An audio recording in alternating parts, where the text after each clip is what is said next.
All right, hello everybody, and welcome back to 21 Soul. Here at the Ropeadope Room in East Philadelphia, along the railroad tracks, in real time. How about Absolutely. that? We got the seats back, we got the winter cocktails, you know, and we are wheels up on 2019, and it feels so good. We're in our second year of 21 Soul, but we are in our 20th year in this crazy thing called Ropeadope. Tonight, first, we'll give some highlights of what's to come up in the year, and then we're going to spend a little time talking about one of our favorite subjects, Mr. Christian Scott aTunde Adjuah. I'm your host, Fabian Brown, and I'm here with my co-host and always the unpredictable Mr. Lewis Marks. Lewis, how are you, sir? I am well. It's really good to be here because this is where I always am. I love it. What did somebody say today? We work 8 days a week? 8 days a week. I love that. So, first up, we have a little taste of an upcoming album from a new son. Lewis, are you ready? Can we just dive right into that? Oh, heck yeah. Okay.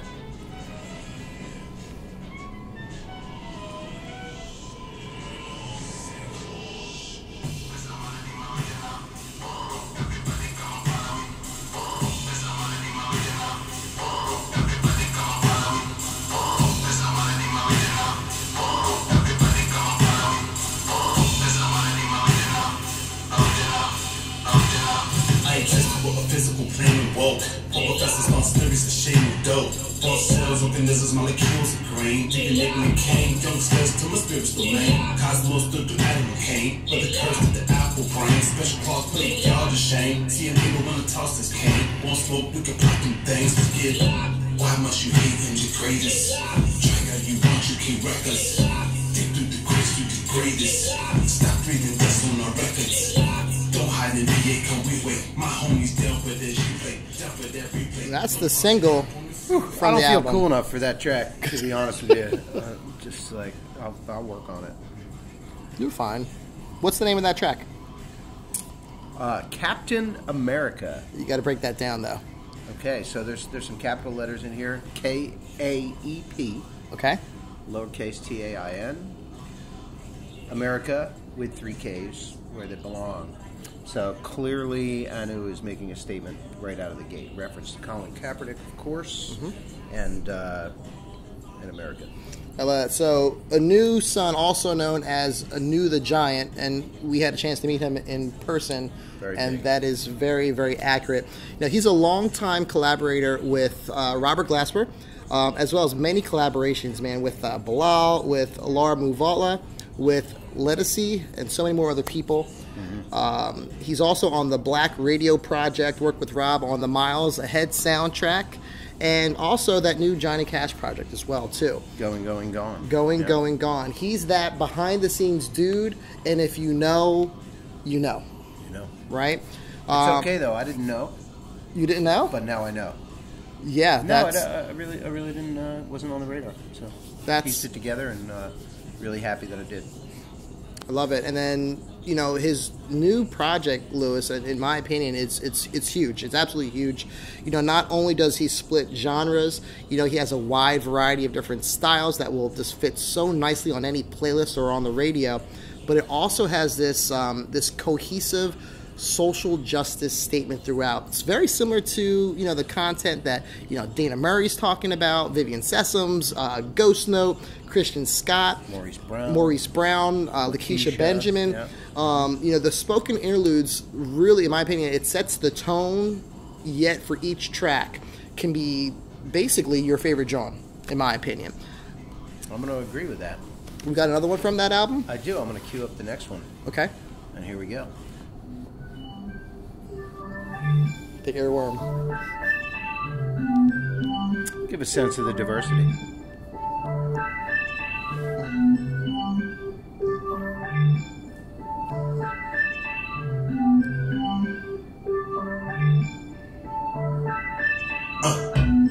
on the wind, bro. Sitting dolo at the bar, going in, yo. Had a rough day at work, but checking for a skirt. Saw that honey brown skin walk in, no. Wasn't tripping, no. Let it pass me. Why you sitting here alone? What she asked me? Little eye contact, few smiles for the back from a stool next to mine, honey trapped me.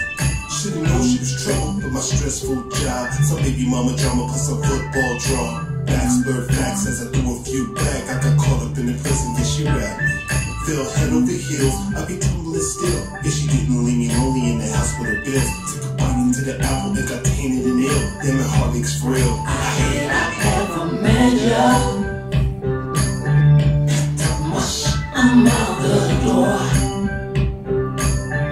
Scared to talk, I left a letter. Oh, if I never let you go.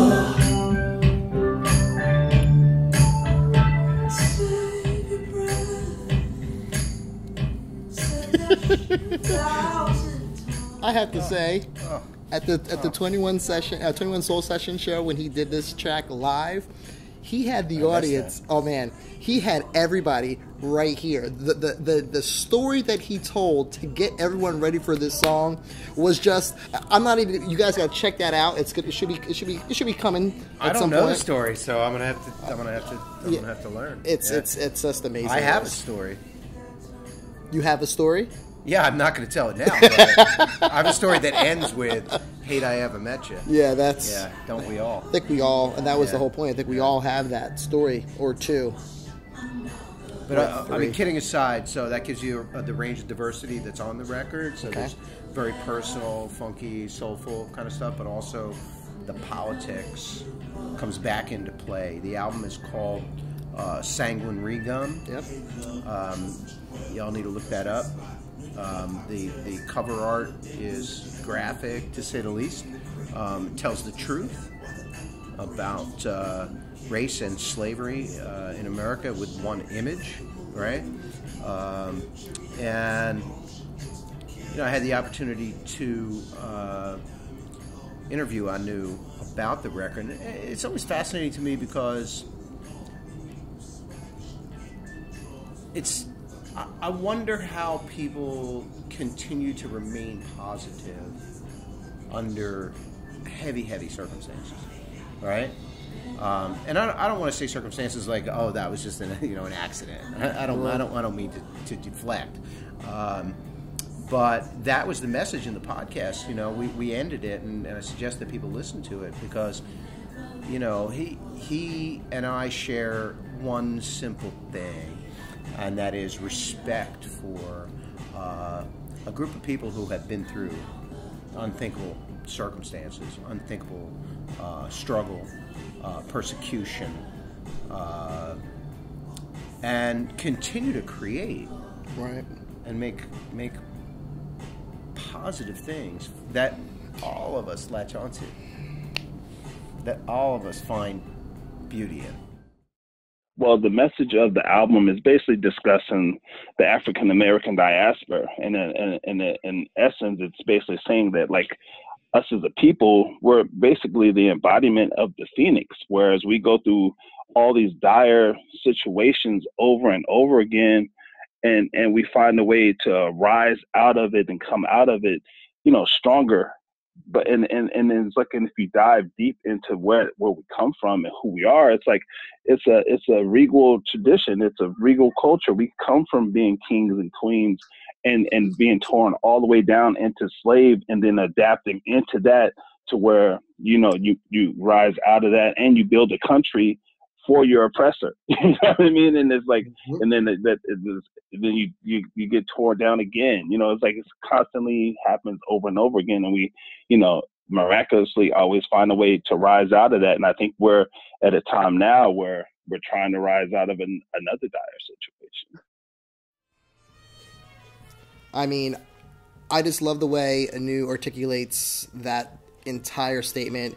It's like everything that's happening is happening. Everything that's happened then is happening right now, and what he's saying is so completely relevant. But instead of wallowing in this self-pity, he's empowering people to really just come through and see the brighter side. You talk about kings and queens. It's, I don't know, Lewis. I don't know where you find people like this, man.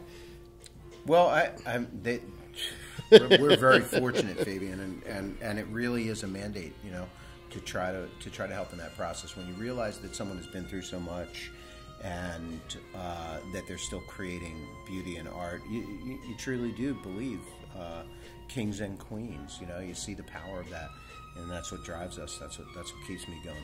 Now, continuing in that same vein, last year Ropeadope released the first of 2 parts of an album, Life by Vivian Sessoms. Vivian Sessoms. You know, you can check it out in UK publications and Soul Bounce and Downbeat magazine.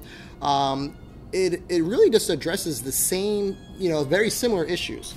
Many of the songs do. So, like, kind of in the same way, like, it's a collection of songs that cover a lot of genres, right?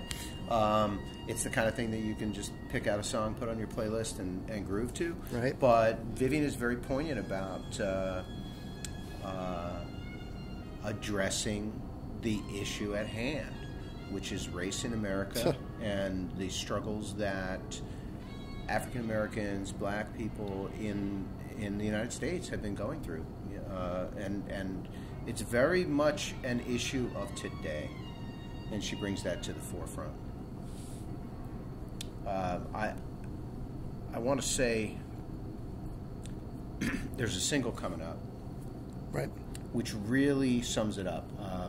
We're going to play one piece tonight, but the single coming up in February is a dedication to Eric Garner.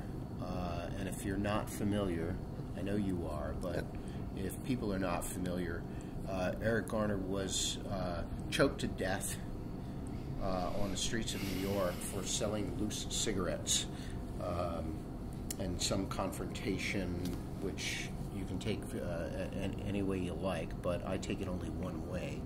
Excessive force was used, and Vivian dedicates the song "I Can't Breathe," which are the last words of a man, to his daughter. And it's so powerful, so present, so today. I think that as we address this issue, and we have to, damn right, it's easy to be defensive. It's easy to see it as some sort of political struggle, as a winner and a loser. There's only one winner, and that's humanity, when we address the truth of the past in order to inform our present and our future. It's not something that's going to go away. No. Because as long as the system is in place that sees a different skin tone, or even sees race as a thing, right? Christian Scott opened my eyes to this. I mean, it's one thing to sit and hear, there's no, you know, I don't see color, which I never really liked that expression. I couldn't understand why, because the intent seemed to be there, right? I don't see color. But Christian puts it very simply: race is a social construct. It's just a different skin tone. There's absolutely no white race and no black race. There's a human race, right? So white and black are definitions, just like genres in music, right? That we use, or that they use, because I try not to, despite the fact that I was raised, trained, indoctrinated, and rejected this culture. It's not a thing. Right. It's not a thing at all. And the first thing that I think these musicians want us to do and understand is, let's address the facts. The facts that America was founded a slave nation, the fact that America continued to oppress, brutalize African Americans, people with dark skin tone in the United States, and the fact that it has not been made equal yet. So one of the tracks on Vivian's first record was a cover of Billie Holiday's "Strange Fruit," correct? And I think you've got a little, a little treat for us. Well, let's give it a roll to get into. This is a video of "Strange Fruit" from Vivian Sessoms. I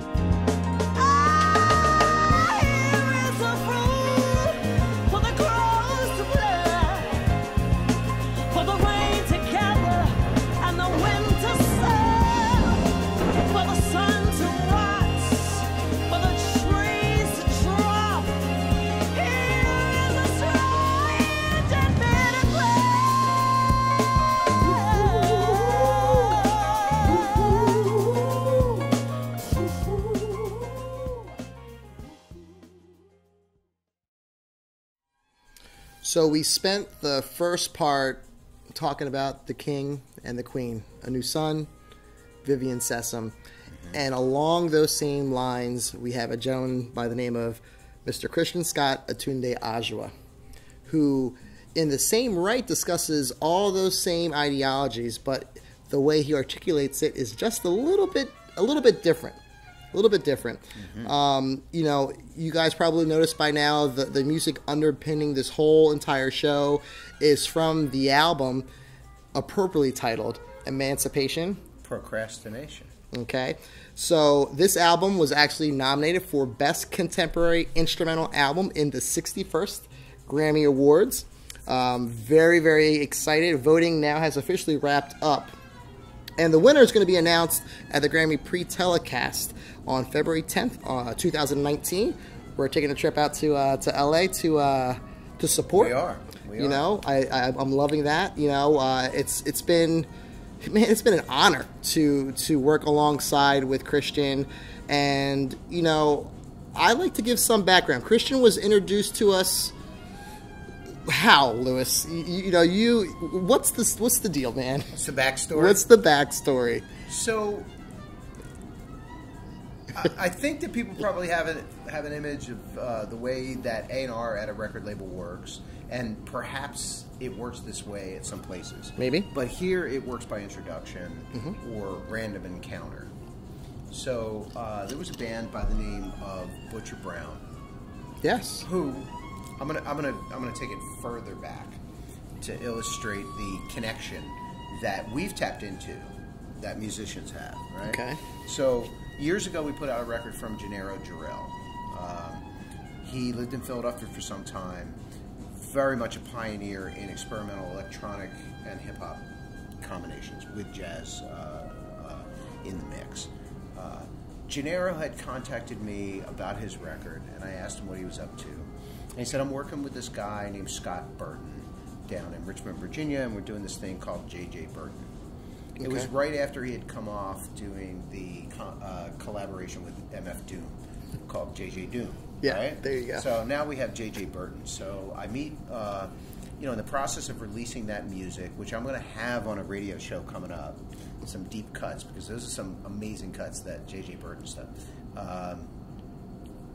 So Scott Burton is from Richmond, Virginia, strangely enough. And in the process of meeting Scott, I ended up connecting with someone that Scott works with, Reggie Pace, who plays with Bon Iver. Okay. And No BS Brass Band. Yeah, right? there it is. So connect, right? There so there's is. this show in Philadelphia. It's Peanut Butter Wolf show down at Boot and Saddle. And Reggie says, I'm going to be in town if you come out. So, you know, I go over, say hello to Reggie, meet him for the first time. And I'm sitting at a table there with Reggie and Devon Harris. Devon Harris, DJ Harrison. Oh, my God. Prolific. Oh, my God. Up-and-comer, producer. I went to a show in Richmond later where they were premiering Jellostone Records, which is what came out of our meeting, right? So Reggie's like, well, we've got a lot of music. We want to do Jellostone Records. And I'm like, let's go. I'm in, right? So I went down there, and Devon played, I think it was like 6 bands in the same night. Different instruments, right? So now we have Jellostone Records cooking, and one of their projects was called Butcher Brown, right? Great band. I really dug the sound, what they did, and we were promoting that record and ended up landing them a gig at the Apple Store in Soho. Okay. In New York City, right? Dope. So that's a big thing, right? For me, at least. Yeah. And so we do the Apple Store gig, and we head out to dinner afterwards. And the drummer, Corey Fonville, is the drummer in Christian Scott's band. There it is. Right? So after dinner, we walk out onto a cold street, you know, New York City, and Christian Scott pops up, and it was like it was magnetic, and it was interesting because Christian is at a level way above the things that we're working on, and Christian just gave me a big hug and said, "Thank you for working with these guys." And you know, and it was just this warmth and that's him. you know, Christian. there wasn't any who are you and who am I. It was just, we're in this, let's Right. go, you know. So, you know, then the conversation continued, and I don't remember specifically the call, but at some point afterwards, then I had to travel down. I wanted to, but I was called to travel down to New Orleans to meet with Christian. Okay. And his mom. Of course. Which is kind of heavy, like if you're going to a meeting and like my mom's going to be like here and, you know, check it out. And she's a strong, successful, powerful woman, obviously, right? This is a powerful family. Chiefs in the Mardi Gras tradition, his grandfather, his uncle Donald Harrison, and the meeting takes place at his grandfather's museum.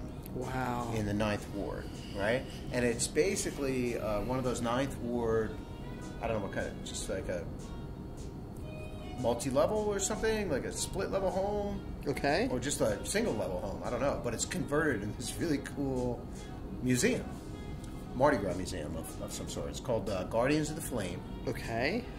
And I walk, you know, I'm getting through the nervousness, right? And I walk into the place, and they've got the full Mardi Gras gear, the feathers, the beads, all the things that the chiefs wear in the Mardi Gras tradition. All right. Okay. So the history of the family, it's crazy. Okay. So his grandfather is a big chief, right? His uncle Donald Harrison. Donald Harrison Jr. Yeah. Okay. Saxophonist. Saxophonist. Yeah. Okay. So how does that tie in? How does the history, you know, Mardi Gras? How does all that? How does that all tie in? What are some key points of all that? Well, I've had times in my life where I've learned about Native Americans, Indian history. Okay. And I had read a few things about Mardi Gras and the origin, but I knew the basics of what it meant to be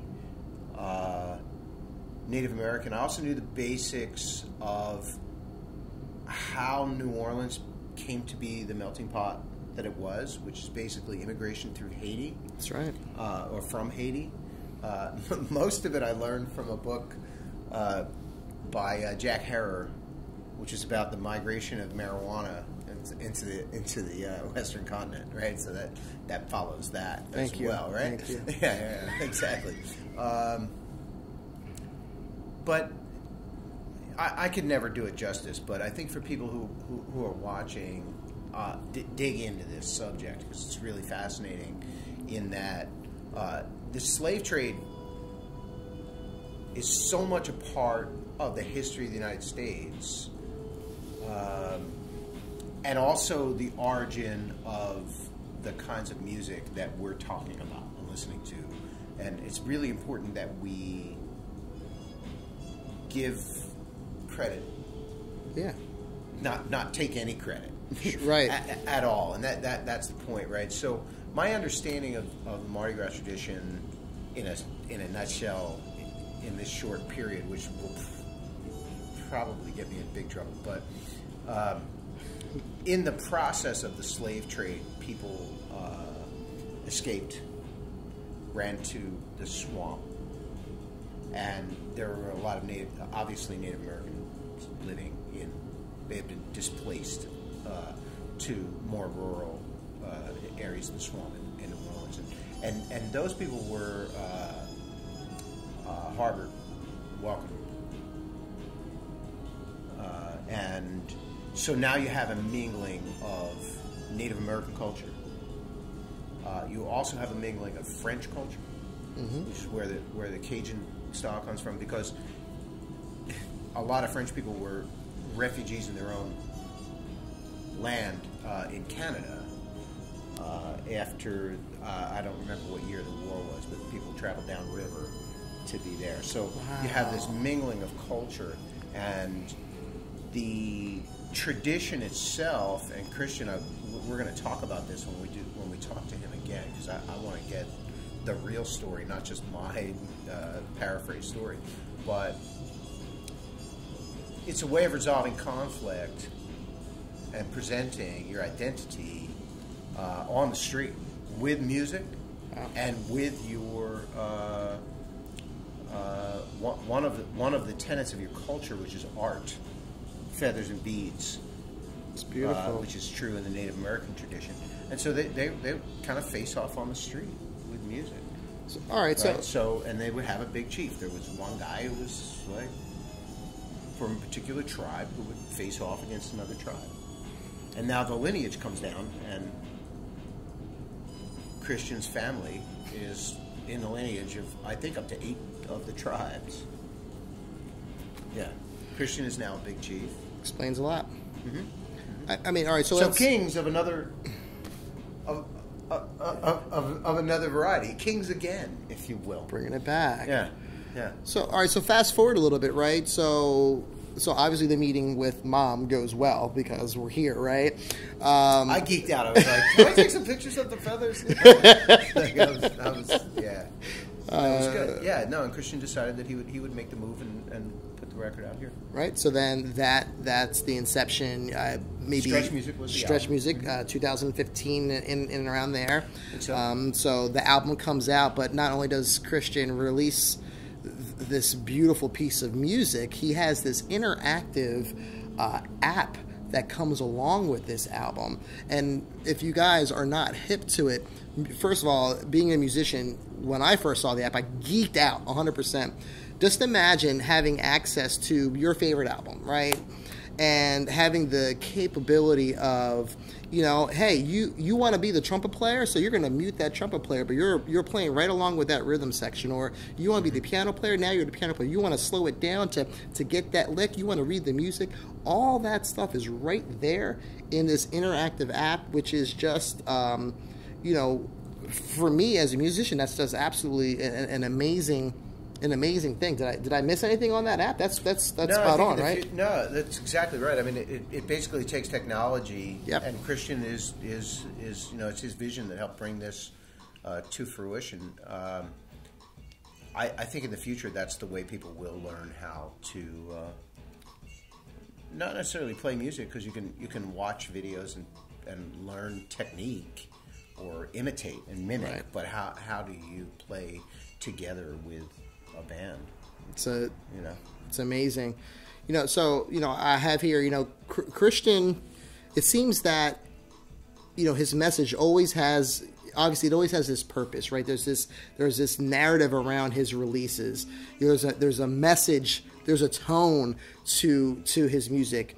So he returned with the next project, okay, the Centennial Trilogy, okay? Big, huge project. Yeah. Maybe can you speak a little bit to the process of how this record, or maybe I should say these records, and the message? Can you speak a little bit to that piece of it?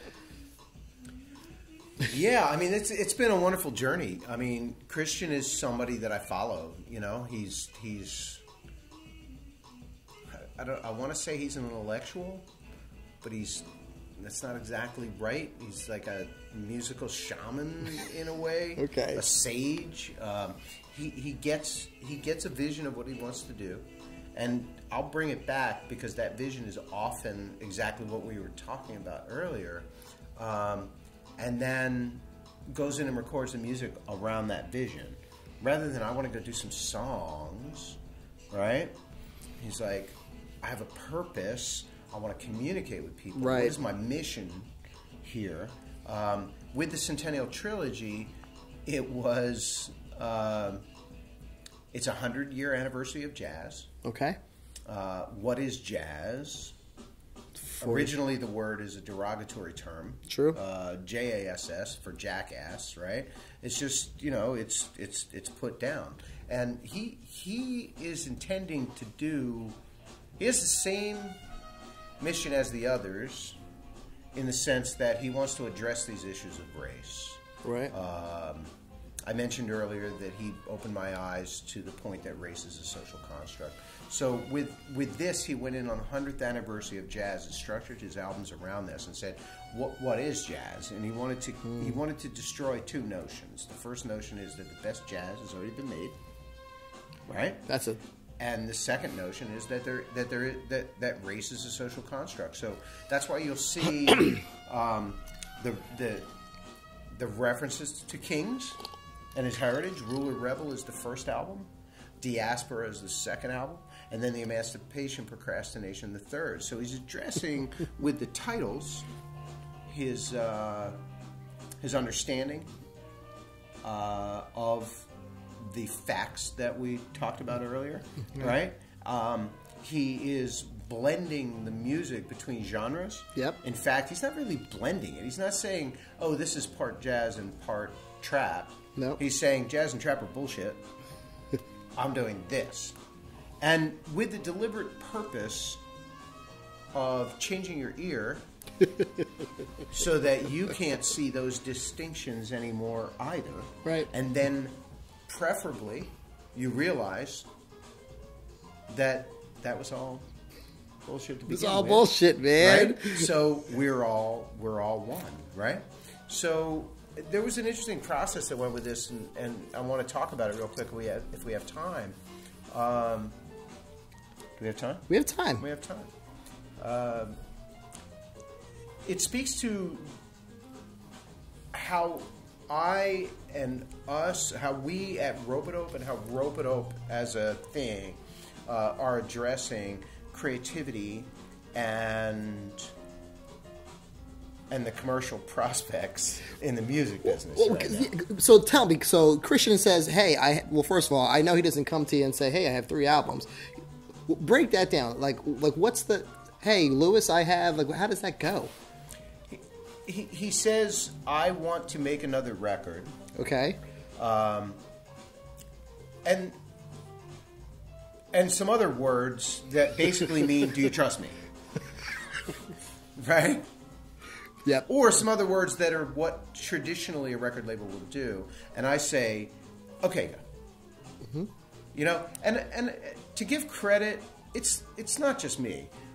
Ropeadope, with the Philadelphia experiment, said, here, Questlove, Harry Kane, help me, my memory's fading. Christian McBride. Sorry. Got it. Here, go make music. Right? Well, what do you want to... Just do it. Music. So, you know, that principle is alive and well at the label. So... Wow. It's a recognition of where the creativity comes from. Nobody owns it, right? If you have a basis of trust... Okay. And sometimes you have to build that, and we did with Stretch Music. Go ahead and make some music. And he went into the studio to make an album, and he came out with 27 tracks. And I remember the phone call where he's like, hey, I've got 27 songs. How are we going to work this out? And I was like, great. Let's go. And then can't remember whose idea, and it doesn't really matter. It's like, well, why don't we release it in 3 different albums? And I was like, yeah, let's go. Right? So what happened really is that without the constraints of how you're going to do it business-wise, and that's not just about money and about budget. It's not like we're like, here's the budget, go do whatever you want. It's about a sense that we're on the same path and same mission, and it's okay. And I'm not trying to curtail your product to meet the market. I want to make the market meet what you create, right? And creativity basically expanded. Jeez. So the Centennial Trilogy, 3 albums, recorded over 6-7 months, something like that. Ruler Rebel. Released over 7 months. Over 7 months. All at once. All at once. Released over 7 months.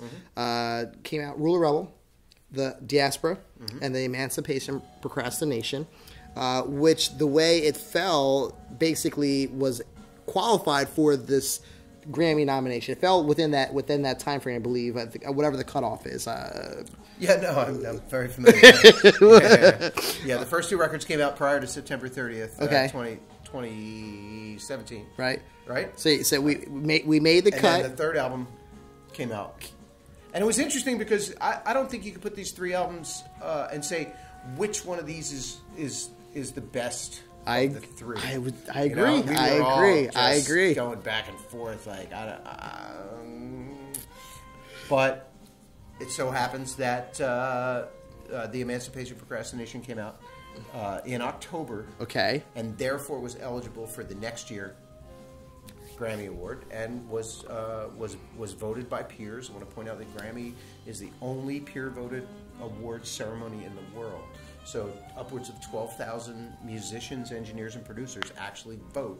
That's beautiful. On their favorite record for that category, and now there's a nomination, and you know, there's a lot of up and down about how about the Grammy in general, but the fact that it's peer voted, but also has a sense of curation, is pretty wonderful. It's great. That's February 10th. That's coming up here, and we're looking forward to so many things in 2019, including what Christian has coming up. Does the words ancestral recall, does that evoke anything from you? Or does the tweet evoke anything? Yeah. What did he put? What did Christian post? Working on my next joint.